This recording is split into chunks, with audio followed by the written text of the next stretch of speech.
Hello, welcome back to the channel. This is Brave Diamonds Handmade, and I'm Natalie, the maker and creator behind the brand. Welcome back. If this is your first time joining me, I'm so glad you're checking me out. I really hope you like this, and if you're a returning viewer, thank you so much for coming back. Alright guys, so on this channel we do a mix of creative, yarny content, mostly crocheting plushies, because that's my latest rabbit hole that I have fully fallen down.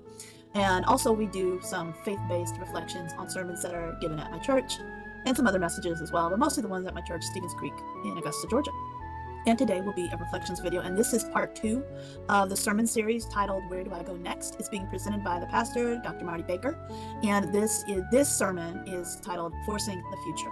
Okay, and it was a great, powerful message as usual, and just the title alone kind of gives you an idea of, it maybe sounds familiar to you, like it did me, of things that we tend to do, force things that are not part of God's instructions, right? So let's quickly recap the last video and the last sermon that we reflected on, okay? So in the last video, we looked at Abram's calling in Genesis 12. That's the moment when God told him to leave Haran. And I'm just looking here at my notes. I do have my notes here on my screen, so don't mind if I just glance over here from time to time, okay? So God told him to leave Haran, his land, his people, and his father's household. That was a big deal. And go to a land that God would show him. So God didn't even tell him where he was going yet, but he was sending him to Canaan. All right, so we talked about how obedience doesn't always come with details. Directions don't always come with details. And sometimes God gives you a part of the direction, the first instruction, but not the full plan.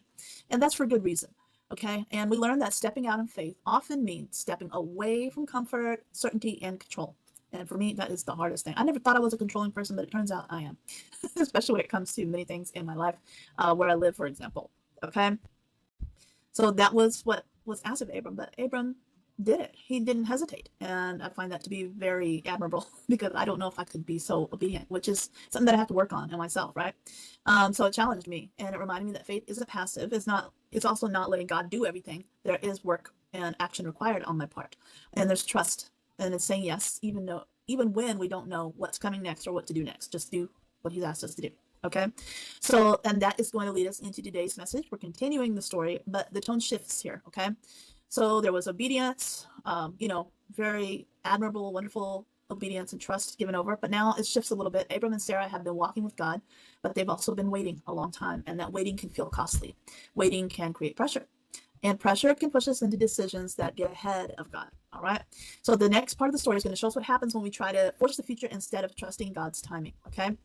I just wanted to mention that I am not a pastor or spiritual leader or theologian. I'm just coming on here. I'm just a regular person, just a regular mom living in Georgia that is reflecting on these thoughts and these sermons. And I'm just sharing what my opinions and thoughts are on this. It's just kind of like a one-woman small group. But if you have any serious issues that you need to talk to, you want to talk to somebody about, I highly recommend going to a trusted person of faith, a trusted spiritual leader, or someone that's that you know that is very theologically sound, okay?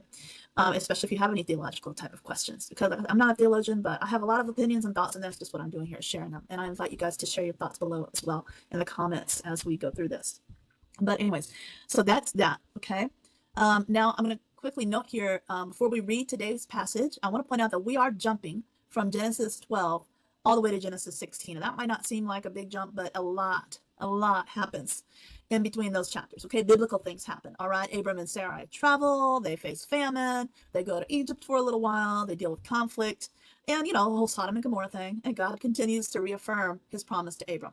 So by the time we reach chapter 16, they have been walking with God for years, and they have also been waiting for years. Okay, so with that in mind, let's go ahead and read the full passage together. And I'm reading from my Bible, okay, and I will show it here on the screen as well.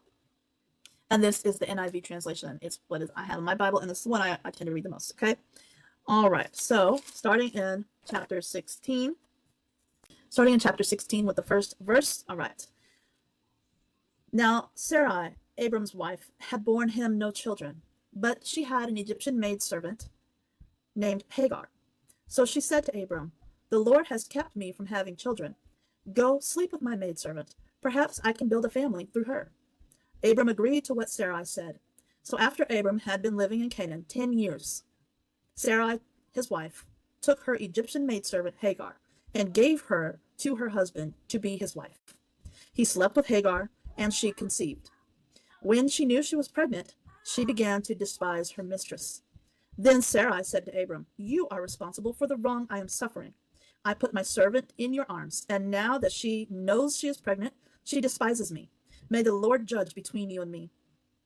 "Your servant is in your hands," Abram said. "Do with her whatever you think best." Then Sarai mistreated Hagar, so she fled from her. The angel of the Lord found Hagar near a spring in the desert. It was the spring that is beside the road to Shur. And he said, "Hagar, servant of Sarai, where have you come from, and where are you going?" "I'm running away from my mistress Sarai," she answered. Then the angel of the Lord told her, "Go back to your mistress and submit to her." So we ended there with him saying, "Go back to your mistress and submit to her." Okay, and there's a lot more to the story. You can certainly pick up your Bible and read it. Oh Lord, I'm dropping stuff. Okay, so that's the whole story. Sarai hasn't been able to have children, so she gives her servant Hagar to Abram as a wife, and it was common to have multiple wives at that time. Okay, not saying it was approved, but it was common. Okay, um, so she gave Hagar over to Abram, hoping to build a family through her. Okay, that's not what God had told her to do. He did not tell her to do that. She wanted to move the proceedings up a little bit, I guess you could say, move the process along in her mind. So Hagar became pregnant, and then tension started to arise. And then Sarai blames Abram, and eventually Hagar runs away into the wilderness. And that's where the angel of the Lord finds her, speaks to her, and gives her direction. Okay, so before we go any further, I want to pause and acknowledge something important here. Okay, when the Bible describes Hagar as a slave, it's not condoning slavery. Okay, there's many times where slavery is discussed in the Bible, and it's discussed very open and honestly. And sometimes we might think that that's condoning slavery, but the Bible does not ever condone it. Okay, it is not approving it. It's simply telling the truth about the world as it was at that time. Okay, and the Bible is incredibly honest about human brokenness, even when that brokenness is uncomfortable to read. Okay, and what Sarai did, giving Hagar to Abram, was sadly a very common cultural practice in the ancient world. Okay, that was how people tried to solve infertility. And although it was common for them, it doesn't mean it reflected the heart of God. It did not. It wasn't, God didn't see that as a normal thing. In many ways, a lot of things can be common, but not okay. For example, totally different example, but diabetes. I use this analogy a lot. Diabetes is common, but it's not normal. It's not normal and it's not okay. It's not a good thing. Although a lot of people have it and a lot of people get it, it's not a good thing for your body. And likewise, although this was commonplace, that did not mean it carried God's blessing. It did not. Okay. So the Bible records what happened, not what God wanted, and the fact that God steps into Hagar's story with compassion, attention, and dignity, and honor. It tells us where His heart is. Okay. So point one, that leads us into actually the main idea. First, let's start with the main idea. You can believe God and still get ahead of Him. Okay, so that's exactly what happened here, and we do that all the time in our day-to-day lives. That has been something that all humans, I can say, have done at some point, even the very best of us. Okay, so even though they believed God, I mean, they obeyed Him. They did what He told them to do. So it wasn't a matter of belief in God. It was a matter of patience, really, and waiting. Not a lack of truth, but rather the lack of patience was what the issue was, and that is something that I personally I can promise you I've done that many, many times. And although I'm not proud of it, I don't know if I'll not make that mistake again. I'll try not to, but we can tend to get ahead of things, especially when we feel like we've been waiting long enough, and that always leads to trouble, doesn't it? It always leads to trouble when we get ahead of God, because His timing is the correct timing, is the best timing, right? But that leads us into our first point also, that when waiting feels costly, pressure starts making decisions for us. And I'm having everything on the screen here. Sarah had been waiting for years for the child that God had promised. As we said earlier, it had been 10 years since they were in Canaan. A lot. And that was not including the time they were traveling, going to Egypt, the whole Sodom and Gomorrah thing happening. And that was a lot of stuff that happened. And so instead of her bringing her frustration to God, she tried to solve it herself. Guilty. And I wrote this in my notes, and I think this was a direct quote from Pastor Marty, that most bad decisions start with pressure. And that is true. She was feeling the pressure. And she's not getting any younger. She was already old to start with. And maybe she had accepted not having children before, but now that God told her she was going to have them, she couldn't wait anymore. And, the pressure was building up. She wanted it to happen already. And waiting, when it feels heavy, that pressure, it's like it starts whispering to you, do something, fix it, make it happen. God's taking too long. Or maybe you didn't hear Him right. Or maybe you need to do something, get the ball rolling a little bit more. All these things can come into our heads and we just go with it. But really, that's not what God, it's not, those voices aren't coming from God, right? If we're not careful, pressure becomes the decision maker instead of God. But we hand that control over to the pressure instead of to God, okay? So that leads us into point 2. Rushing God's timing creates collateral damage. So Sarai's plan worked. She gave her slave over to Abram, and it says that she gave her over as a wife, but that didn't mean that Hagar had the same rights as a wife. She was only doing that for, I don't know, legalistic reasons, okay? But she rushed God. Instead of waiting for God to give her her child, she decided to take matters upon herself and make a child come into this world by giving over her slave. She picked out Hagar and handed her over to Abram. And Abram went along with it. He was all fine to go along with it. He didn't have a problem with that. Okay, sure, we'll do that. And she got pregnant. And maybe Hagar didn't fully understand the plan as Sarai had it in her mind, that, you know, that she was going to be getting pregnant and not being so much a wife, but not being promoted to a wife necessarily, but more of a livestock kind of thing. And when she became pregnant and she realized what was really going on, she was not happy. My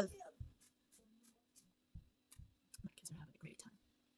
So once she realized the situation for what it was, that she was not being promoted as a wife, but rather just used as a livestock, she was upset. She probably was duped in the process. I'm sure I can imagine that would be very upsetting when she realized that she was pregnant and what the whole point of this was. She was upset.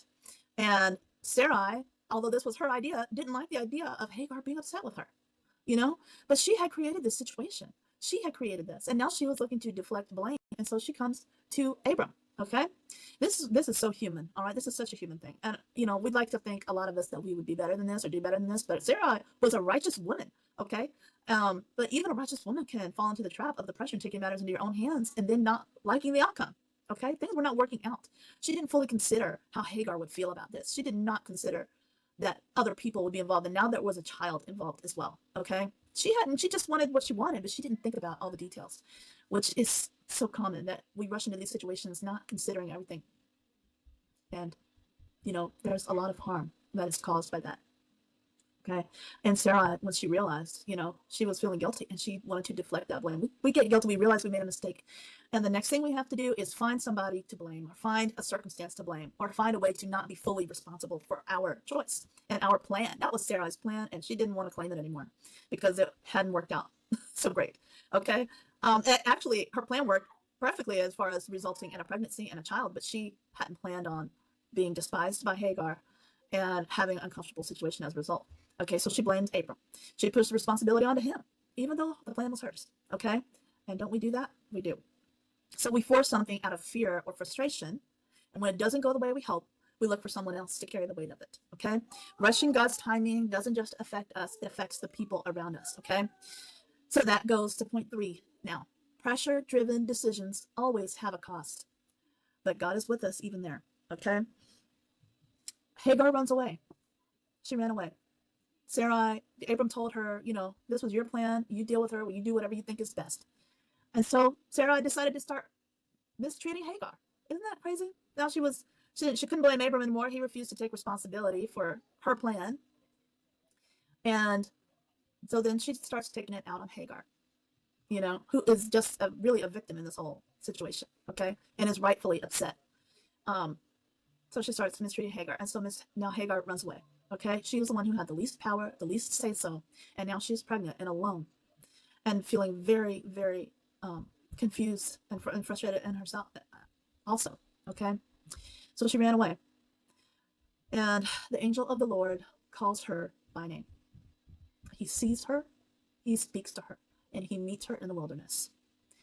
And some people say that the angel of the Lord was actually Jesus. This was the first time. No, I don't know about that, but it's definitely an interesting thought. Because she then refers to, okay, let me not get too far ahead. See, we're getting ahead already. So he sees her and he meets her, and she refers to him now as El Roi. She says, the God who sees me. He tells her to go back. Okay, and this is the first time in the Bible where an angel of the Lord appears to a woman in the Bible. Okay, and so the first woman that he appears to is Hagar, and so that's why I say he honored her with that being the first woman to have an angel appear to her. So even though she was not a part of necessarily God's plan for Sarai, God And, this was Sarai's mess. God saw her where she was, and he did not ignore her plight or her situation, and he came to her. Okay. So that leads us into point 4. God meets us in the places we never planned to be. This moment with Hagar is powerful. It's the first time, like I said, in the scripture, that the angel of the Lord appears to a woman. And also some people believe that the angel of the Lord in the Old Testament is actually Jesus appearing before his incarnation. But that's a whole other topic for another day. We're not going to get into that right now, but interesting thought there. And what matters here, though, is that God met Hagar where she was, in her fear, in her pain, in her running away.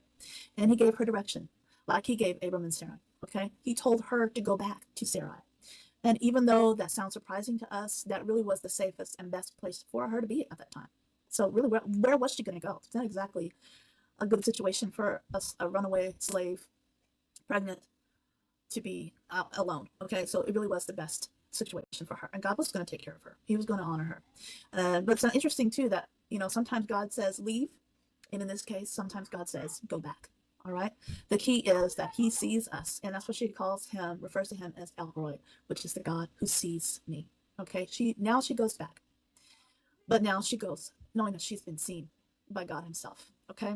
And that is an encouragement to her and to all of us, that he is not ignoring us, even when things happen to us that are not our own doing. Okay. And things will happen to us that are not because of our poor choices. This was not her choices. Okay. This was Sarai's choices. Some things may happen to us that are somebody else's choices, and we have to think about our choices. But sometimes things do happen to us, and we are the victim sometimes of other people's actions, and God sees that. He sees all of that.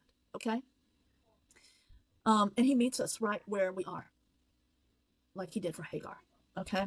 So maybe you're in a season like Sarai, where the waiting feels heavy and you want to take matters into your own hands, and you want to do things or move the ball along a little bit. Maybe pressure is pushing you to force something, to get ahead of God. Let's think about this story when we feel that pressure, okay? Or maybe you're already made the rush decision and now you're sitting in the fallout or in the aftermath, okay? Or maybe something has happened to you that was not your choice, and you're sitting there trying to figure out how this happened. And God is seeing you where you are. Okay. The story reminds us of 2 things. You can believe God and still get ahead of him. Okay. And even if you do, or even if somebody else got ahead of God and it's affecting you, God still sees you. He still sees you. Okay. He sees you in the waiting. He sees you in the pressure. He sees you in the wilderness, in the moments you never planned to walk through. And just like Hagar, you can meet him there. So that is it for today's reflections video. I hope that was encouraging to you. I hope that you got encouragement. I hope that you got some food for thought. Okay. And if it did encourage you, if you like this video, please go ahead and leave a comment, click the like button on this video, and subscribe if you don't want to miss the next one. And check out my other videos as well. And as always, be sweet and God bless. Bye-bye.